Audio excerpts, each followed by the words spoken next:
Students, आप सभी का स्वागत है हमारे यूट्यूब चैनल पे। तो दोस्तों, फाइनली कक्षा 9वीं वार्षिक परीक्षा 2024 विषय हिंदी का पेपर आ चुका है। As it is real paper आ चुका है। पूरा का पूरा वायरल पेपर है, या पूरा का पूरा real paper as it is आ चुका है। तो इस वीडियो में हम बात करेंगे कक्षा 9वीं वार्षिक परीक्षा 2024 विषय हिंदी का पेपर पूरा का पूरा सॉल्यूशन में करने वाला हूँ इस वीडियो में। तो आप वीडियो को कंप्लीट वॉच कीजिए और चैनल को सब्सक्राइब कर लीजिए, ताकि जो आपके बाकी के पेपर बचे हैं उनके जो वीडियो की नोटिफिकेशन है, जो पेपर आएंगे सबसे पहले आपको मिल जाएगी प्यारे बच्चों। ठीक है, तो चलिए बिना किसी टाइम को बर्बाद किए शुरू करते हैं। पूरा का पूरा पेपर आ चुका है, रियल पेपर है ये।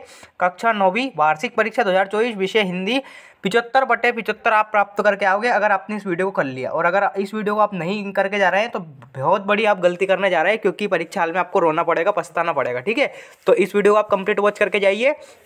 एज इट इज़ पेपर आएगा, पूरा का पूरा रियल पेपर आ चुका है। ठीक है, चलिए शुरू करते हैं बिना किसी टाइम को बर्बाद किए। लेकिन वीडियो में आगे बढ़ने से पहले अगर आपने वीडियो को लाइक नहीं किया तो लाइक कर दीजिए, अधिक से अधिक इसको शेयर कर दीजिए और चैनल को सब्सक्राइब कर लीजिए प्यारे बच्चों। ठीक है, चलिए शुरू करते हैं। यहाँ पे निर्देश दिए हैं, आप इन्हें पढ़ सकते हैं। इस प्रश्न में कुल 23 प्रश्न हैं, सभी प्रश्न करना अनिवार्य है, ये सारे दे रखे। चलिए पहला क्वेश्चन क्या है, सही विकल्प का आपको चयन करके लिखना है। ठीक है, पहला क्वेश्चन क्या है, हिंदी साहित्य का सर्वाधिक लोकप्रिय महाकाव्य कौन सा है? तो रामचरितमानस, यानी कि बी ऑप्शन इस क्वेश्चन का राइट आंसर आपका हो जाएगा। ठीक है, चलिए रसखान किस भक्ति शाखा के कवि है? तो रसखान आपके कृष्ण भक्ति शाखा के कवि है, यानी कि सी ऑप्शन इस क्वेश्चन का राइट आंसर हो जाएगा। अगला क्वेश्चन देखते हैं, काव्य की शोभा बढ़ाने वाले तत्व क्या कहलाते हैं? काव्य की शोभा बढ़ाने वाले तत्वों को अपन अलंकार कहते हैं, यानी कि सी ऑप्शन इस क्वेश्चन का राइट आंसर हो जाएगा।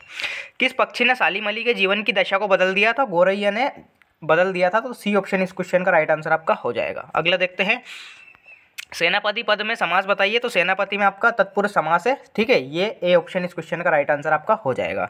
अगला देते हैं, रेणु के प्रसिद्ध आंचलिक उपन्यास का क्या नाम था? तो मेला अंचल इसका राइट आंसर हो जाएगा ए ऑप्शन। ठीक है, ए ऑप्शन इसका बिल्कुल करेक्ट आंसर हो जाएगा। इस प्रकार से आपके रिक्त स्थान करेक्ट, यानी कि चूज द करेक्ट ऑप्शन हो जाएंगे, सही विकल्प हो जाएंगे। अब अगला देखते हैं, रिक्त स्थानों की पूर्ति कीजिए। चलिए पहला क्वेश्चन क्या है, प्रेमी ढूंढत में फिरो रिक्त स्थान मिले ना कोई। तो इसमें आपका करेक्ट आंसर क्या जाएगा? प्रेमी। ठीक है, प्रेमी मिले ना कोई। उपमेय में उपमान का आरोप रिक्त स्थान अलंकार होता है, तो ये रूपक अलंकार होता है। वीर रस का स्थायी भाव शोक होगा नहीं, क्योंकि करुण रस का होता है, तो उत्साह आपका राइट आंसर आ जाएगा। जानवरों में गधा सबसे ज्यादा बुद्धिहीन है। ठीक है, बुद्धिहीन। छठा है, पांचवा है, कमल का पर्यायवाची शब्द, तो पंकज आपका राइट आंसर आ जाएगा। रीढ़ की हड्डी एकांकी एकांकी में लिखी गई है। ठीक है, रीढ़ की हड्डी एकांकी विधा में लिखी गई है। इस प्रकार से आपके रिक्त स्थान हो जाएंगे। जोड़ी देखते हैं, देखिए पहला का है ललध्यद। तो ललध्यद कौन है? कश्मीरी कवियत्री है। ठीक है, कश्मीरी कवियत्री। सवैया, सवैया कैसा है? वार्णिक छंद है। ठीक है, वार्णिक छंद।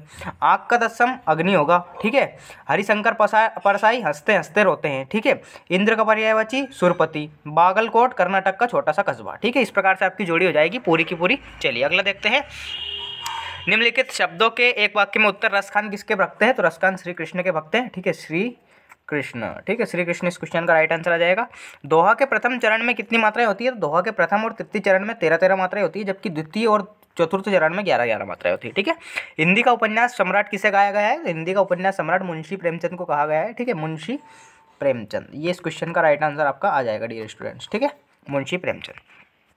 किसी कार्य को करने या होने का बोध क्या कहलाते हैं? शब्द क्रिया कहलाती है, वर्ब कहलाती है, यानी कि खाना पीना उठना बैठना। ये पान वाले की बिक्री अचानक क्यों बढ़ गई थी? बाढ़ आने के कारण। ठीक है, बाढ़ आने के कारण उसकी बिक्री बढ़ गई थी। ठीक है, चलिए बाढ़ आने के कारण। ये लोक में प्रचलित उक्ति क्या कहलाती है? लोकोक्ति कहलाती है। लोकोक्ति इस क्वेश्चन का करेक्ट आंसर आ जाएगी, जैसे कि ऊँट के मुंह में जीरा। ठीक है, लोकोक्ति। चलिए अगला देखते हैं, सत्य असत्य बताइए। कबीर एक समाज सुधारक थे। बिल्कुल सही बात है, कबीर एक समाज सुधारक थे। ठीक है, सत्य आ जाएगा।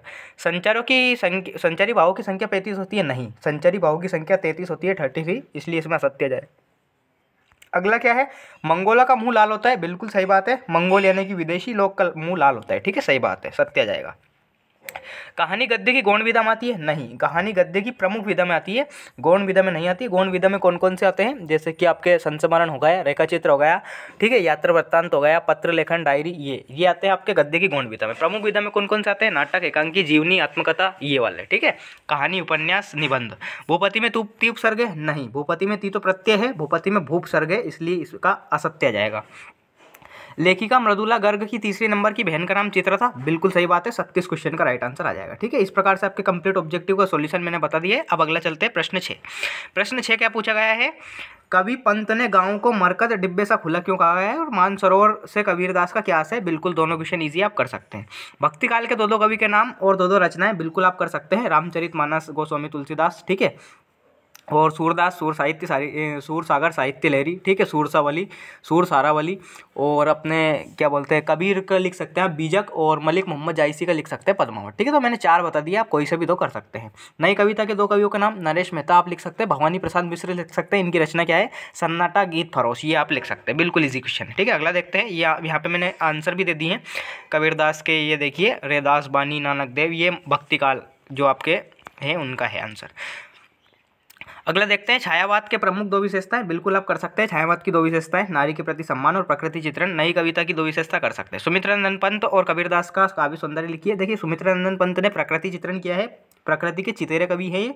कबीरदास निर्गुण ब्रह्म के उपासक है, निर्गुण यानी कि निराकार ईश्वर को माना इन्होंने। समाज सुधारक है, भाई आडम्बरों का विरोध किया है। इस प्रकार से आप लिख सकते हैं, बिल्कुल इजी क्वेश्चन। अनुप्रास अलंकार की परिभाषा कर सकते हैं आप। अनुप्रास काव्य में जहाँ एक ही वर्ण की आवृत्ति एक से अधिक बार हो तो वहाँ पे कौन सा अलंकार होता है, वहाँ पे अनुप्रास अलंकार होता है। जैसे कि तरनी तनुजा तट तमाल तरुवर भऊ छाए, और क्या हो सकता है, जारू चंद्र की चंचल किरणें खेल रही थी जलथल में, ये आप कर सकते हैं। महाकाव्य खंडकाव्य में कोई 2 अंतर आराम से कर सकते हैं। रस किसे कहते हैं, ये भी आप कर सकते हैं। छोटी बच्ची को बेलों के प्रति प्रेम क्यों उमड़ा, कर सकते हैं आप। किस घटना ने साली मली के जीवन की दशा को बदल दिया, कर सकते हैं। नाटक और एकांकी में 2 अंतर, बिल्कुल इजी है। नाटक में अनेक अंक होते हैं, एकांकी में एक अंक होता है। नाटक में पात्रों की संख्या अधिक होती है, एकांकी में पात्रों की संख्या कम होती है। ठीक है, कर सकते हैं आप। कहानी उपन्यास फिर वही, कहानी में लघु रूप होती है, उपन्यास एक बड़ा रूप होता है। उपन्यास में पात्रों की संख्या अधिक होगी जबकि कहानी में पात्रों की संख्या कम होती है, आप ऐसा कर सकते हैं। गद्य की प्रमुख विधाओं के नाम, बिल्कुल कर सकते हैं आप। निबंध, नाटक, एकांकी, जीवनी, आत्मकथा, कहानी, उपन्यास, ठीक है, ये प्रमुख विधा है।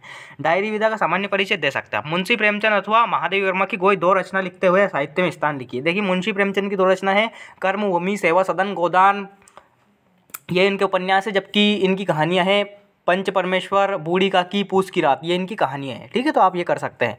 और महादेवी वर्मा निर्जा निहार, रश्मि, शांतिगीत, ये आप कर सकते हैं। मुंशी प्रेमचंद का साहित्य में स्थान कैसे लिखेंगे, मुंशी प्रेमचंद को उपन्यास सम्राट के नाम से जाना जाता है, जबकि महादेवी वर्मा को आधुनिक मीरा के नाम से जाना जाता है, ये आप लिख सकते हैं। ठीक है, मुहावरे लोकोक्ति मंत्र इजी है, कर सकते हैं आप। बाढ़ पीड़ित क्षेत्र कौन कौन सी बीमारी फैलने का खतरा रहता है, कर सकते हैं। रीढ़ की हड्डी एकांकी का उद्देश्य लिखिए, कर सकते हैं। ठीक है, 18वां है संदर्भ प्रसंग व्याख्या, आप पढ़ के इसको कर सकते हैं बिल्कुल इजीली। संदर्भ लिखिए, फिर प्रसंग लिखिए, फिर व्याख्या लिख सकते हैं। ठीक है, और इसका अथवा वाला भी देख सकते हैं आप, क्या गाती हो क्यों रह जाती हो, ये वाला भी आप कर सकते हैं। पद्य का ये आप देख सकते हैं, गद्यांश का एक संदर्भ प्रसंग व्याख्या आता है, ये भी आप कर सकते हैं बिल्कुल ईजिली। ठीक है, ये वाला। अगला क्या है, 20वां है छोटा परिवार सुखी परिवार विषय पर एक अनुच्छेद आपको लिखना है, कर सकते हैं। एक आदर्श विज्ञापन की 3 विशेषताएं लिख सकते हैं कि आकर्षक होना चाहिए, एक प्रकार से रोचक होना चाहिए, तभी तो कस्टमर यानी कि जब ग्राहक होंगे वो तभी दुकान पे जाएंगे। एक प्रकार से विज्ञापन अगर एडवर्टाइजमेंट ही अच्छा ना हो तो फिर नहीं जाएंगे। तो आकर्षक होना चाहिए भाई, देख के लोग आने चाहिए दुकान पर, ग्राहक आने चाहिए, ऐसा होना चाहिए। 21वां क्वेश्चन है, निम्नलिखित गद्यांशों को पढ़कर नीचे के उत्तर दिखिए। लोक साहित्य में लोकगीतों को विशेष स्थान है, ये गीत विशेष न होकर ये लोकगीत के बारे में बताया गया। गद्यांश का शीर्षक क्या हो जाएगा, लोकगीत। ठीक है, लोकगीत ये इसका शीर्षक हो जाएगा। लोकगीतों की कोई 2 विशेषताएं लिख सकते हैं आप। उपयुक्त गद्यांश का सारांश लिख सकते हैं। ठीक है, गगन गगन तेरा यश फहराए काव्यांश है, इसमें से आपको देख देख के लिखना है, कर सकते हैं बिल्कुल ईजिली। ठीक है, शाला त्याग प्रमाण पत्र करने हेतु अपने विद्यालय के प्राचार्य को आवेदन पत्र लिखना है। अपने विद्यालय को प्राचार्य को शुल्क मुक्ति हेतु आवेदन पत्र एप्लीकेशन लिखनी है, बिल्कुल इजी है, कोई सी भी आप कर सकते हैं। निबंध आपको करना है विद्यार्थी जीवन और अनुशासन, कंप्यूटर आधुनिक युग, मेरा प्रिय खेल और दैनिक जीवन में इंटरनेट, कोई सा भी आप कर सकते हैं। ठीक है, चलिए तो इस प्रकार से प्रश्न 1 से प्रश्न 23 तक मैंने पूरा का पूरा रियल पेपर बता दिया है। यही पेपर आने वाला है, जल्दी से इसको रट के जाओ। वीडियो को लाइक कर दो, चैनल को सब्सक्राइब कर लो, क्योंकि सारे के सारे रियल पेपर इसी यूट्यूब चैनल पर डाले जाएंगे। चलिए भाई, मिलते हैं नेक्स्ट वीडियो में, तब तक के लिए टाटा बाय बाय, जय हिंद, वंदे मातरम, भारत माता की जय।